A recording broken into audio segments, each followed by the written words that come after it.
Hello and welcome to In Depth. I'm your host Rajat Kane. India has added another feather in its cap by joining top 10 countries in year's Climate Change Performance Index or CCPI for the first time.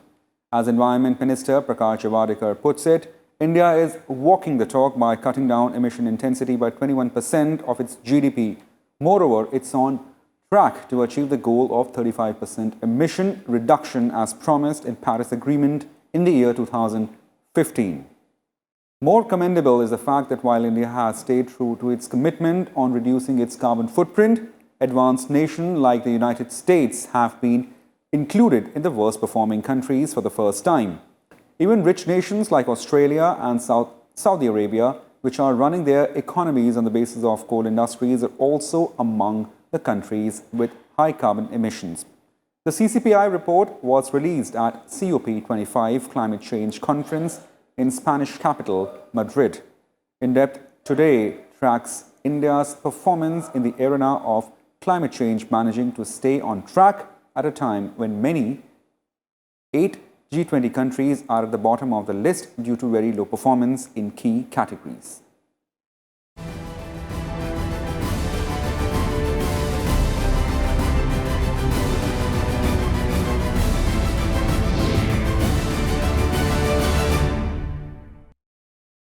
Well, the latest Climate Change Performance Index report yet again indicates that countries are not doing enough to prevent climate change. 8 G20 countries find themselves at the bottom of the list due to very low performance in key categories. The United States has emerged as worst performing country. The top 3 of CCPI are unoccupied because none of the countries are clearly on a well below 2 degrees Celsius pathway in their overall performance. India, however, has improved its ranking, but a lot more needs to be done. Take a look.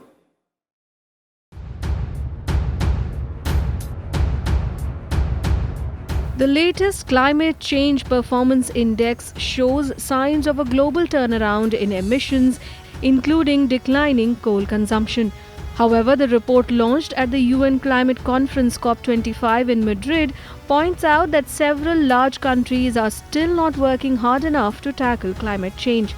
According to the report, Australia, Saudi Arabia and especially the US give cause for great concern with their low to very low performance in emissions, renewable energy development and climate policy.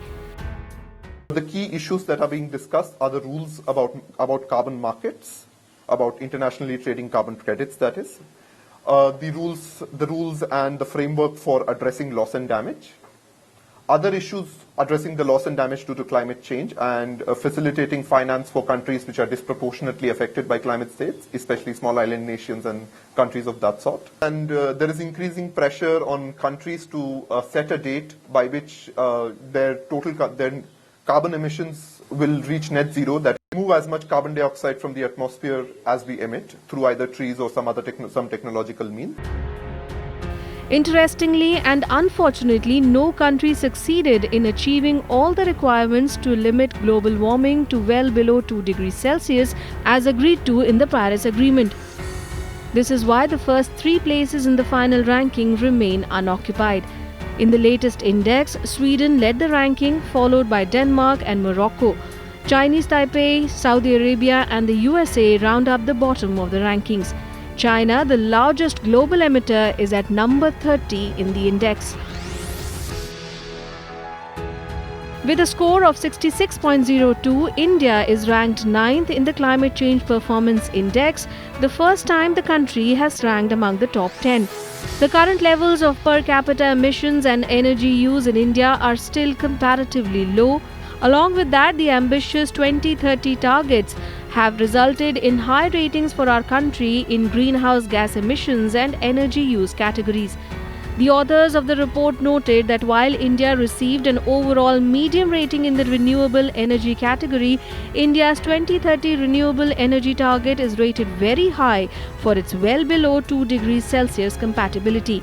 However, despite an overall high rating, experts point out that India has yet to develop a roadmap to phase out fossil fuel subsidies that would consequently reduce the country's high dependence on coal.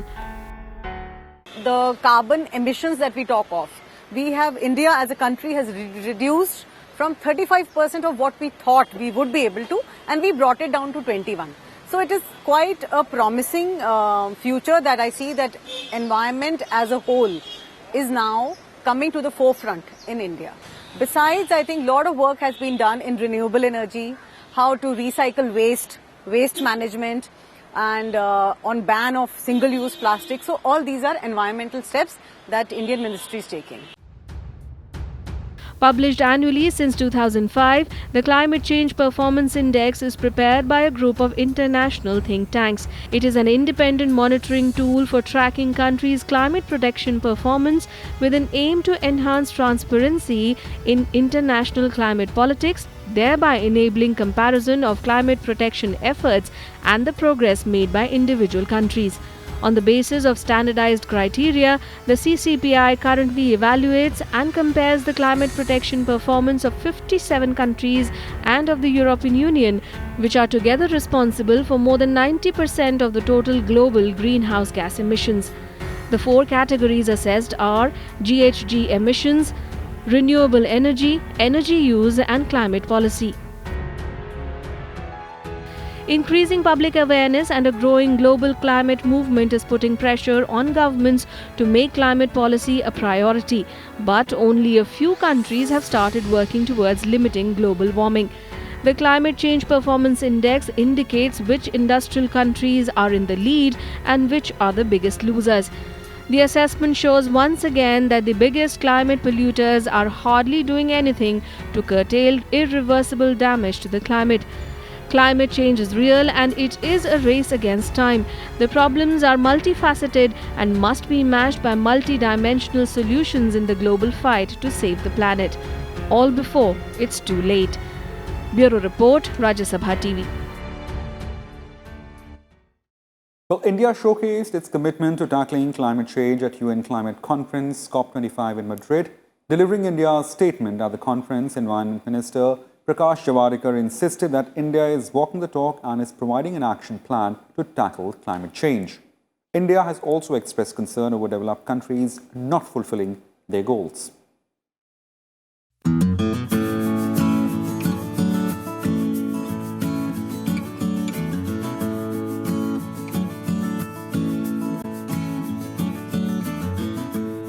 India is walking the talk on its climate change commitments. Reducing its emissions intensity by 21% of its GDP, India is getting closer to achieving its goal of 35% emissions reduction as promised in the Paris Summit in 2015. Speaking at the UN Framework Convention on Climate Change COP25 in Madrid, Minister for Environment, Forests and Climate Change Prakash Javadekar asserted that India is providing a convenient action plan to tackle climate change. We have already given our nationally determined contributions and we are progressing on all that. It's only 3-4 countries which are really progressing very well in completing the programs and promises given in Paris. So we have already 21% of reduction in emission intensity. We'll achieve our 35% goal. We have created this renewable mix of 40% in our energy capacity. At the same time, we have taken a target of creating 2.5 to 3 billion tons of carbon equivalent, in which we have already generated last 5 years 13,000 square kilometers of green cover. Within forest and outside forest, tree cover has increased, and we are creating carbon sink everywhere. So we are growing in the right direction, and this land degradation, all efforts put together, India will overdo what it has promised, and more importantly, it will outperform itself. We are competing with ourselves. The Environment Minister also noted that India is probably one of the few countries where green cover is increasing. Speaking at the summit, Javadekar urged the world economies to concentrate on implementing the Paris Climate Pact. India also advocated the need for more countries to join the International Solar Alliance that was launched by Prime Minister Narendra Modi and then French President François Hollande in 2015. Solar energy, India committed 175 gigawatt of renewable energy, out of which 100 gigawatt was solar. And I'm happy to report when Prime Minister made this announcement, India had only 3 gigawatt of solar energy. Today we have 33 gigawatts. And in next 3 years, we'll create that 67 gigawatt also. So to make it 100 and 175 gigawatt will be achieved in time. At the same time, now he has upscaled the target to 450 gigawatts. This is not raising emission. This is doing good things in more efficiently. And therefore, this is our own way of how India wants to be very serious, because we want to have 40% of our energy capacity mix through renewables. Expressing concern over lack of finances from developed nations for the cause, Javadekar said that not even 2% of the promised $1 trillion support has materialized in the last 10 years. He said that it was time for the developed world that grew on the carbon emissions scale to deliver on its promises, lamenting that their NDCs or nationally determined contributions did not reflect ambition. At the climate conference, questions are being raised on the seeming reluctance of developed countries towards meeting Paris Agreement goals. Australia, Singapore, Japan, and the United States said they will not update their nationally determined contributions. 51% of all NDCs have included carbon markets and emissions trading mechanism as one of the ways of emission reduction. Developed countries have also not delivered on their pre-2020 commitments. These include mobilizing $100 billion per year by 2020 to help developing nations in their efforts to mitigate the climate change crisis. The United States has already begun the year-long process of withdrawing from the Paris Agreement. However, representing the US at the conference, Democratic presidential candidate Michael Bloomberg vowed to immediately rejoin the pact if elected president. Bureau Report, Rajya Sabha TV. Well, the Global Climate Risk Index 2020 that was released last week stating that India was fifth most climate-affected country in 2018. As per the report, extreme weather events are massive challenges not just for poor and vulnerable countries, but also for high-income countries. In the last 2 decades, globally, nearly 500,000 fatalities were directly linked to more than 12,000 extreme weather events, the economic damages of which amounted to approximately $3.54 trillion US. India alone incurred losses worth $38,000 million approximately.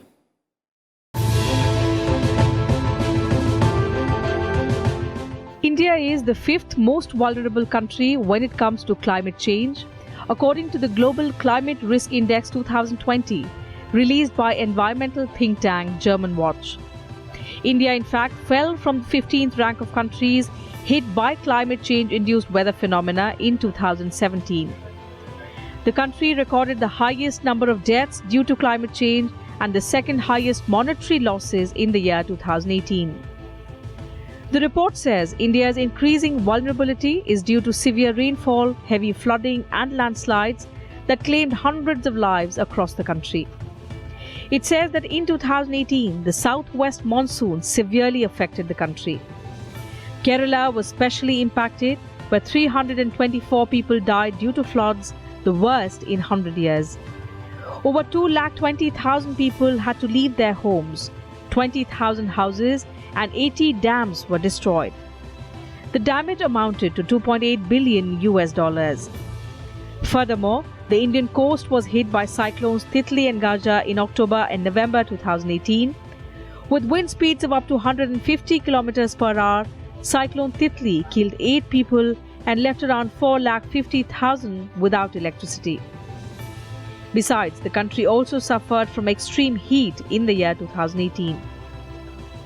Although the human death toll was kept considerably low due to public measures, the economic damages were quite severe as per the report. India, to my mind, becomes more vulnerable because of what I call poverty overpopulation. We are not only overpopulated, but among that overpopulated, demography, you have more poor people. So if you have more poor people in that in the population, then they become more vulnerable. And vulnerability is a function of these two things: population versus environmental extreme. If environmental extreme is in a place where there is no human population, that extreme may come and go. That may impact other forms of life or something like that. But when these environmental extremes hit areas where there is more human population, there will be more deaths responses. The report assessed 181 countries and quantified impacts of climate change through economic losses, losses to GDP, and fatalities to arrive at a ranking.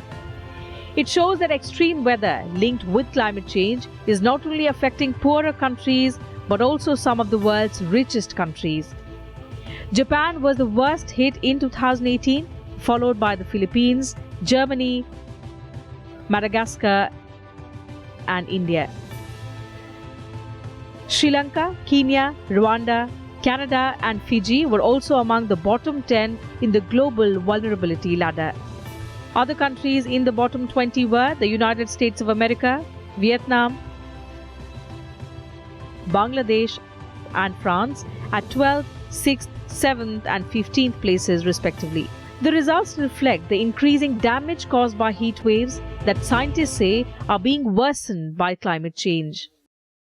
While these reports lay down the kind of threat that climate change causes to these countries, there are two major kind of losses that the countries incur. One is an economic loss, the other one is a human loss. We see from the report that the economic loss is majorly on the rich countries, for obvious reason. They have high GDPs.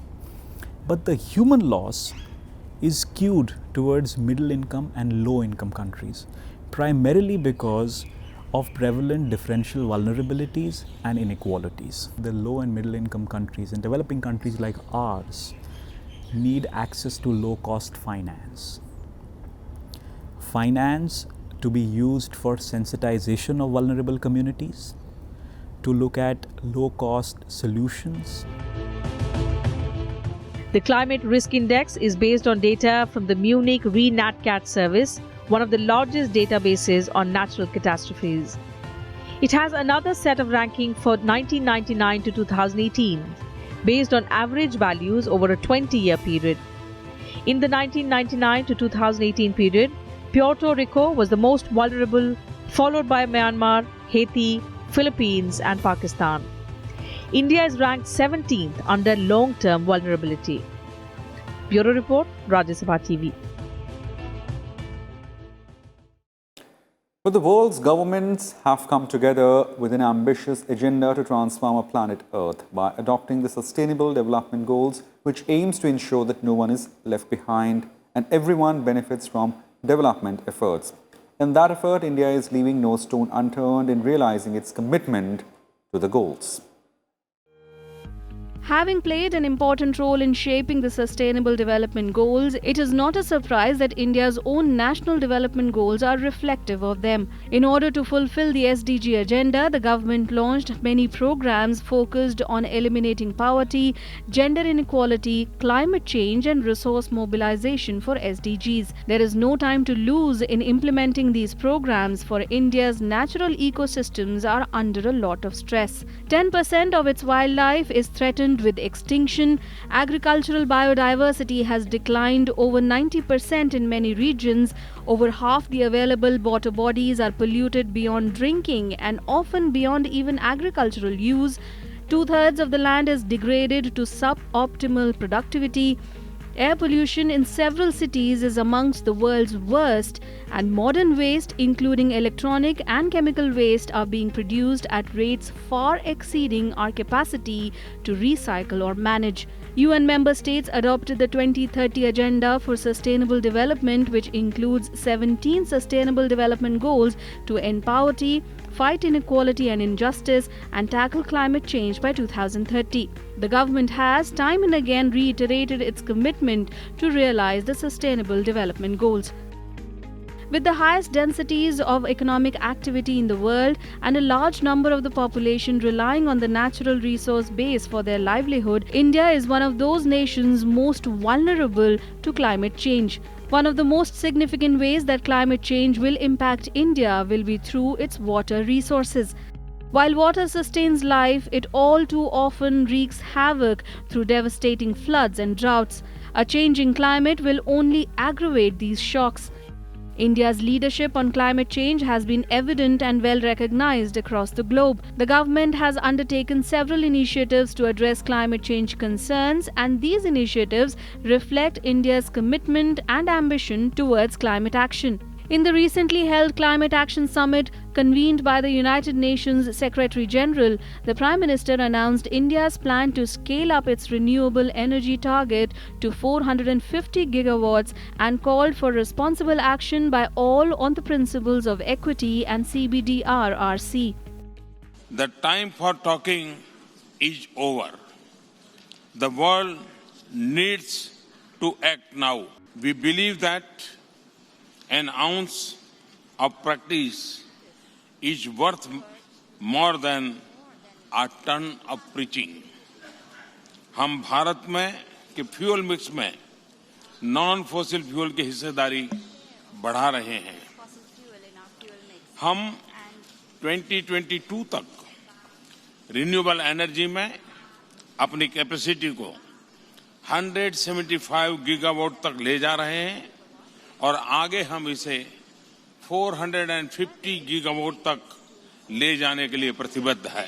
Our Prime Minister recently at the UN Climate Action Summit launched the Coalition on Disaster Resilient Infrastructure, which is a great way forward to, enhance collaboration and come out of the silo approach that we have and get the academia, the governments, the think tanks, civil societies and the industry come together to make the right kind of and the sustainable kind of choices. In a big push towards renewable energy, India has established the International Solar Alliance along with France in 2018. The initiative to establish ISA took place at the 2015 Paris Climate Convention. The initiative reflected the need for a cohesive and robust global body which could meet the twin goals of adaptation as well as integration of energy resources along with climate change. India has also ratified the Paris Climate Agreement that seeks to limit the Earth's warming to below 2 degrees Celsius. Even though India has not agreed to cap emissions like other developing nations, Prime Minister Modi did pledge to bulk up on renewable power and reduce emissions relative to GDP by roughly a third from 2005's emissions by 2030. A large part of India's energy comes from coal, with renewables making up only 3%. The International Energy Agency says that the country is second only to China in terms of coal production and the largest importer of coal before 2020. That's why India's pledge to invest $100 billion in clean energy over the next 5 years is significant. So why is India at the forefront of climate action even though the responsibility ought to lie with the biggest polluters? Well, that's because the most affected must be willing to act first. Globally, climate action has been mitigation-centric, with most programs aimed at slowing down future global warming. However, one has to understand that mitigation is more important to developed countries, and for countries like India, the focus should be on adaptation. So, how are we adapting? With greater number of floods and droughts, there is also an increased need for interlinking of rivers, and the Modi government has always favored this. Now it must see it as going beyond water security and in the light of climate action. Another adaptive measure is genetically modified crops, which is a major component of climate-smart agriculture. Drought-resistant crops and crops that produce more on the same patch of land are the need of the hour. There is skepticism surrounding genetically modified crops, but the technology has been in use globally for over 2 decades, so India must adapt. The government's Ujjwala Yojana is also a big step in the fight against climate change, as it has replaced conventional wood-burning stoves with the more efficient gas stoves. India accounts for just 4.5% of the world's greenhouse gas emissions, but is at a higher risk of flooding and high temperatures. That is why the country has a greater incentive to slow global warming. Bureau Report, Rajya Sabha TV.